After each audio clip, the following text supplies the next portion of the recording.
नागराज और बुगाकू, नागराज और super commando 3 the Nayak series.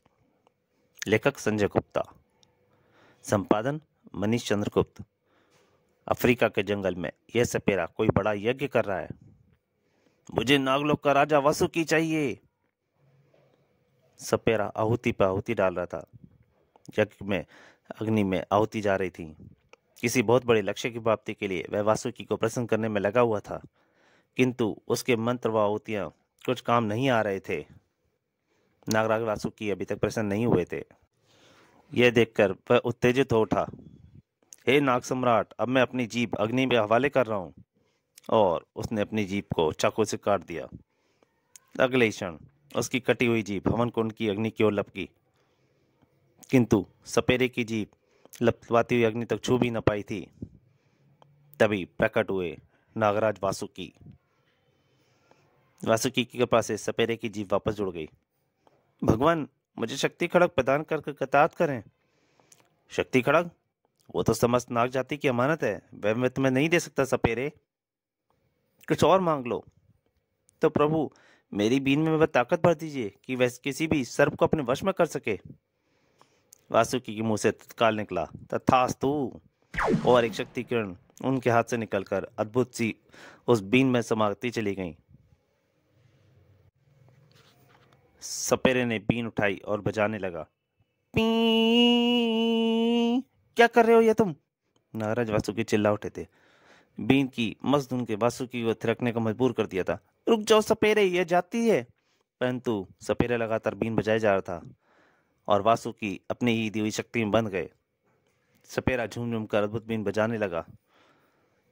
इस दुष्टा की तुम्हें भयंकर सजा मिलेगी। नागराज वासुकी सब के रूप में आ चुके थे और जबकि वासुकी पूरी तरह से बीन के स्वरों में बंध गए। पकड़ में आ गए वासुकी। उसने नागराज वासुकी को पकड़ा और अपनी पिटारे में डाल लिया। हा हा हा, अब नागों को मेरी इच्छा पूरी करनी ही पड़ेगी। नागलोक में हंगामा मच गया था। यह खबर पहुंचते ही नाग सम्राट कहते हो गए, वासुकी बंदी हैं। नागलोक में तुरंत हुई आपातकालीन बैठक। वह सपेरा महाराज के बदले प्रलयंकारी शक्ति खड़ग मांग रहा है। हमें महाराज चाहिए। हाँ हाँ, हमें महाराज चाहिए, उसे शक्ति खड़ग दे दो। और शक्ति खड़ग वासुकी के अपहरणकर्ता सपेरे के हाथों में सौंप दिया गया। यह लो शक्ति खड़ग, नीच मानव, महाराज वासुकी को छोड़ दो। हा हा हा, उसे ले जाओ, अब है मेरे किस काम का। कामयाबी हासिल कर सपेरा वहां से निकल गया। फिर विश्व के बलशाली मानव, अफ्रीका के जंगलों के बेताज बादशाह सम्राट थोड़ांगा के सपेरे ने वह खड़ग सौंप दिया। लीजिए महान थोड़ांगा, मैं नागलोक से शक्ति खड़ग लाने में कामयाब हुआ। शाम्या, शाबाश, यह शक्ति खड़ग नागराज को कत्ल करने में जरूर सफल होगा। सपेरे, अब हम तुम्हें मालामाल कर देंगे। उफ, यह तो थोड़ांगा है और नागराज को मारने के लिए इसने शक्ति खड़ग हासिल किया है। सम्राट थोड़ांगा शक्ति खड़ग लेकर पहुंचा मिस किलर के पास, जो इन दिनों तंजानिया के जंगलों में सम्राट थोड़ांगा की मेहमान बनी हुई थी। मिस किलर, नागराज के खात्मे के लिए हमने तो अपनी वांछित वस्तु प्राप्त कर ली है। अब आप कहाँ तक पहुंची हैं? बस कुछ ही देर में यह मशीन हमारे लिए वह शक्तिशाली आदमी तैयार कर देगी जो नागराज और सुपर कमांडो ध्रुव हमारे दोनों ही दुश्मनों का सफाया कर देगा। और मिस किलर के कंट्रोल लीवर खींचते ही खाली केबिन में जैसे तूफान सा उठ खड़ा हुआ था। अगले ही पल उसमें नजर आई वह रहस्यमय आकृति जिसे आने वाले दिनों में एक नया तूफान खड़ा करना था। और प्रसन्नता से चीख पड़ी मिस किलर, मैं कामयाब हो गई थोड़ांगा। हा हा हा, वह देखो, जंगली किस तरह जापान की सर्वश्रेष्ठ नृत्य कला के पात्र बुकाकू में परिवर्तित हो गया है। तो यह हमारे किस काम आएगा? क्या हमें नाच दिखाएगा? ओह नहीं सम्राट थोड़ांगा, अब मैं इस मशीन के द्वारा इसमें जापान की गुप्त मार्शल आर्ट विद्या के सभी दांवपेच और पैतरे भरूंगी और तब यह हमारे मिशन की सफल बनाएगा। किंतु यह काम तो हमारा कोई साधारण जंगली भी कर सकता है, फिर यह बुगाकू ही क्यों? क्योंकि बुगाकू में होगी जापान की इस सर्वश्रेष्ठ कला की हर बारीकी जो फुर्ती और इसमें होगी वह तुम्हारे किसी जंगली में नहीं होगी। मिश्किलर फिर मशीन की तरफ झुक गई। पहले मैं इसमें जूडो कराटे की शक्तियां भर दूं, फिर तुम्हें इसका कमाल दिखाती हूँ।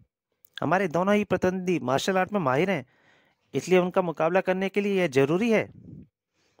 मिश्किलर ने खटाखट कई बटन दबा दिए। बुगाकू के बदन में जैसे हजारों वाट की बिजली समा गई थी और अगले ही पर वह कैबिन का बुलेट प्रूफ मजबूत शीशा एक ही किक से तोड़कर बाहर आ गया। मिस किलर को बुगाकू का प्रणाम। सम्राट थोड़ांगा, अब यह तैयार है। अपने सभी शक्तिशाली जंगलियों से लड़वा कर आप इसकी योग्यता परख सकते हैं। हाँ, यह जरूरी है, किंतु मैं खुद भी परखूंगा इसे। अगले ही पल सम्राट थोड़ांगा 20 जंगली दौड़ पड़े बुगाकू की ओर। फुर्ती के साथ झपटा बुगाकू अपनी ओर आते थोड़ांगा पर और अपनी शक्तिशाली किक का स्वाद चखाया। सम्राट थोड़ांगा को उसने चीख निकल गई महाबलशाली सम्राट थोड़ांगा के मुंह से। वह पीठ के बल जाकर टकराया पथरीली जमीन से। हाय, टूट गई मेरी बिना कवच की कमर, मार दिया। और उसके बाद वह जंगलियों पर टूट पड़ा। सम्राट थोड़ांगा की कमर पर उगा कवच कछुए का पीठ की तरह मजबूत कवच कैसे टूटा, इसके बारे में आपको पढ़ना पड़ेगा। नागराज और थोड़ांगा की लड़ाई के दौरान जब टूट गया था, उसके बाद अभी तक कवच पूरा नहीं हो पाया। सम्राट थोड़ांगा के गिरते ही बुगाकू टूट पड़ा बाकी के प्रतिद्वंदियों पर। बुगाकू जूडो कराटे का संपूर्ण प्रदर्शन कर रहा था, बहुत सुंदर। बिजली की फुर्ती से नाचता उसका बदन जंगलियों के बीच कहर बरपा रहा था। हाँ, आए, उफ, हमें तो मौका नहीं मिल पाया। हर किसी को लग रहा था जैसे वे किसी बच्चे से लड़े थे। कुछ ही पलों बाद, मिस किलर आज्ञा दें, अब मुझे क्या करना है। क्यों थोड़ांगा, क्या विचार है तुम्हारा? यह है किसी काबिल?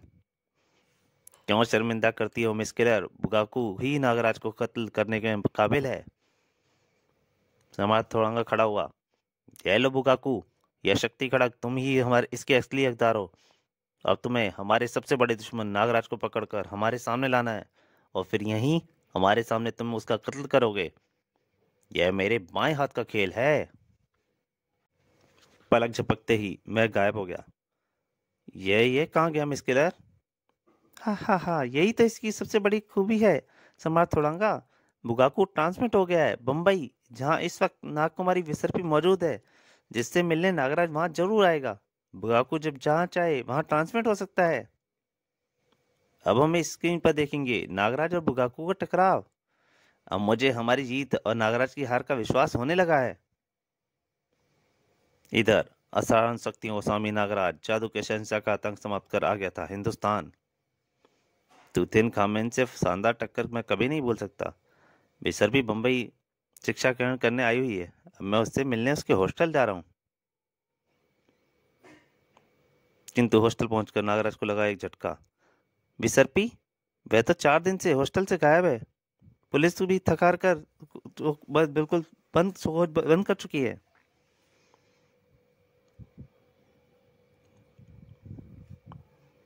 विसर्पी की चिंता सताने लगी नागराज को। विसर्पी के बारे में जानने के लिए पढ़ें प्रलंकार मणि और शंकर शहंशाह, जिसका लिंक जिसका आई ऊपर बटन आपको दिख रहा होगा इस समय, वहां पे क्लिक करके आप पढ़ सकते हैं। हॉस्टल से निकलकर वह एक और बढ़ चला। मुझे उसके बॉडीगार्ड शुल्कन से संपर्क बनाना होगा। सुनता अंतर पर पहुंचकर रुका वह। शुल्कन, तुम जहां भी हो मेरे सम्मुख प्रकंड हो। कुछ देर की कोशिशों के बाद लगता है वह कहीं आसपास ही है, पर कहाँ? नागराज की मानसिक तरंगों का जवाब शुल्कन की मानसिक तरंगों को जल्दी मिल रहा था। नागराज जब मानसिक तरंगों का पीछा करता वो समुद्र की तरफ बढ़ा। समुद्र के अंदर से आ रहे हैं ये संकेत तो। लगता है वह किसी खतरे में है। कुछ ही क्षण बाद सामने था वह हृदय जमा देने वाला खौफनाक दृश्य। नागकुमारी विसर्पी को वह दानव अपने विशाल मुंह में डालने ही वाला था कि शुल्कन के विषय में जानने के लिए पढ़ें नागराज और कालदूत। देखिए, ये सभी कॉमिक मैं पहले इस चैनल पे डाल चुका हूँ। अगर आप शंकर शहंशाह प्रलंकारी मणि या ये कालदूत पढ़ना चाहें तो आप इसमें नागराज की प्लेलिस्ट में जाकर इस चैनल में पढ़ सकते हैं। सभी कॉमिक आपको मिल जाएंगी वहां पर। उसके हाथों को नागरस्सी ने जकड़ लिया था। नागरस्सी यानी नागराज। दानव के हाथों को लगा एक झटका। नाग सम्राट नागराज तुम? नागराज टूट पड़ा दानव था। ओ, पानी के अंदर मेरी ताकतवर इस पर प्रभावहीन है। दानव ने नागराज को पकड़ा और विशाल मुंह में डाल लिया। नागराज जा पड़ा था दानव के पेट में। यह क्या हुआ? अरे नागराज, यहाँ तो तू सांस भी नहीं ले पा रहा है। तभी नागराज की नजर पड़ी एक और शरीर पर। हाँ, ये कौन है? क्या ये जीवित है? शीघ्र ही नागराज का दम घुटने लगा। सर्पदंती अब मुझे इस विपत्ति से निकाल सकता है। बाहर दानव का आतंक जारी था और वह फिर विसर्पी की तरफ बढ़ा। नागराज को तू निकल ही चुका है दानव, अब मुझे भी निकल ले। किंतु तभी दानव को लगा एक भयानक झटका। उफ, ये क्या हुआ? अगले ही पल दानव भयंकर चित्कार कर उठा। समुद्र के पानी में भयंकर हलचल मच गई थी। देखते ही देखते दानव का विशाल शरीर करने लगा। घोर आश्चर्य, दानव का शरीर पिघल रहा है। ये तो नागराज के विष का कमाल है। दूसरे पल, नागराज, नागराज! अरे वह विषाक्त को उठा ला रहा है। क्या विषाक्त जिंदा है? कुछ क्षण बाद समुद्री नागलोक के विषाक्त नागराज को अपनी साथ घटी घटना का विवरण दे रहा था। नागराज, हम समुद्री नाग कभी कभी घूमने के लिए समुद्र से बाहर भी चले आते हैं। ऐसे ही एक दिन। ये दोनों मुझे मानव नहीं लग रहे, ये जरूर नाग मानव है। शूलकंठ, रविवार को समुद्र तट पर घूमना कितना अच्छा लगता है। हाँ नाग कुमारी। तभी एक तरफ शोर उठा। हा, चलो बीच खाली करो, दादा आ रहे हैं। विसर्पी के पास पहुंचकर जीप में से एक मजबूत हाथ निकला और हे सुंदरी, हाँ जिंदगी उसको छेड़ करे थे। सन रह गया था पल भर को शूलकंठ। फिर वह चीखता हुआ उन जीपों की ओर दौड़ा। रुक जाओ कमीनों, कुमारी विसर्पी को छोड़ दो। महाबली विषाक्त यह सब देख रहा था, तेजी से हरकत में आया। मुझे इन्हें इंसानी दरिंदों से बचाना होगा। और एक के पीछे एक दो धमाके गूंजे तब जब उसने जीप को रोक लिया। दोनों जीपें टकरा गई थीं। पंगा दादा से पंगा, नहीं बचेगा, अब ये नहीं बचेगा। दो बदमाश जीपों से उतरे। क्यों बे, दादा की गाड़ियां तोड़ी तूने? तोड़ेंगे तेरे हाथ। विषाक्त ने मुस्कुराते हुए अपने हाथ आगे कर दिए। लो तोड़ो। हॉकियां हरकत में आईं और उनकी हॉकियां ही टूट गई थीं। विषाक्त के हाथ हिले। साथियों की हाथ देखकर पंगा दादा के सभी गुंडे जीपों से कूद पड़े थे। भयंकर जंग छिड़ गई थी। विषाक्त के लिए तुम मच्छर से ज्यादा नहीं हो। शूलकंठ भी जंग में शामिल हो गया था। कुमारी विसर्पी को छोड़कर तुमने अपनी मौत बिला ली है। महाबली विषाक्त के बाहुबल ने पंगा दादा और उसके साथियों को दिन में तारे दिखा दिए। कुछ ही देर बाद, पंगा दादा, अब के बाद तू किसी से पंगा नहीं ले सकेगा, तेरे हाथ तोड़ डालूंगा मैं। नहीं नहीं, मुझे माफ कर दो उस्ताद, माफ कर दो। पंगा दादा उस्ताद मान गया था विषाक्त को, किंतु तभी वहां बिल्ली सी कौंधी। उफ! और वहां प्रकट हुई एक अद्भुत आकृति। बुगाकू तुम्हारी मदद को आ गया है पंगा दादा, डरने की जरूरत नहीं है अब तुम्हें। विषाक्त ने बुगाकू को छलांग लगाई। चलो पहले हिमायती को ही खत्म करते हैं। छलावे की तरह बुगाकू अपनी जगह से हिला। उफ, इसमें तो बिजली की फुर्ती है। विषाक्त सीधा जमीन पर जाकर गिरा था। विषाक्त उछला। मेरे लिए बचकानी लड़ाई है, जापान की कुंग फू फाइटिंग कला में विश्व भर में मुझसे कोई नहीं जीत सकता। बुगाकू पहले से उसकी हर हरकत परख रही थी। बुगाकू ने उसको हवा में लहराती टांगे पकड़ी और इसकी उत्कला तो अच्छी है ही, यह महाबलशाली भी है। उछाल फेंका बुगाकू ने विषाक्त को। हा, क्या बुरी बात गत बनाई है बुगाकू ने इस पहलवान की। विषाक्त संभला और आओ मित्र, इससे हम नहीं जीत पाएंगे, रूप बदल कर निकल चलो। शीघ्र ही तीनों नाग बन गए। भागो समुद्र की तरफ। ये क्या, ये सांप कैसे बन गए? किंतु पंगा दादा को अपने सवाल का जवाब ना मिल पाया। कुछ ही पलों बाद अथाह समुद्र में विलीन हो गए। वो भाग गए कायर। उनमें से दो की मुझे जरूरत थी पंगा दादा, और इसलिए मैं तेरी मदद के लिए आया था। खैर, देर सवेर नागराज को जरूर तेरे इस कार्य का पता चलेगा और फिर वह तेरे पीछे पड़ जाएगा, और तब तक मैं तेरे साथ हूँ। 2 दिन तक ये नागपुर लोक में हमारे मेहमान रहे, किंतु आज जब हम इन्हें विदा करने नागलोक के बाहर पहुंचे तो भयानक समुद्री जीव ने हमारा रास्ता रोक लिया। मैं उससे लड़ा, किंतु उसने मुझे निगल लिया। अगर तुम समय पर न आए होते तो वह बहुत से लोगों की हत्या कर देता। फिर कुछ देर बाद समुद्र तट पर नागलोक वासियों ने नागराज, विसर्पी और शूलकंठ को एक भावनीय विदाई दी। लो नागराज, यह नागलोक की तरफ से तुम्हारी वीरता, शौर्य व मित्रता का प्रमाण चिन्ह। धन्यवाद विषाक्त। विसर्पी की रक्षा कर नागराज को तुमने अपना ऋणी बना लिया है।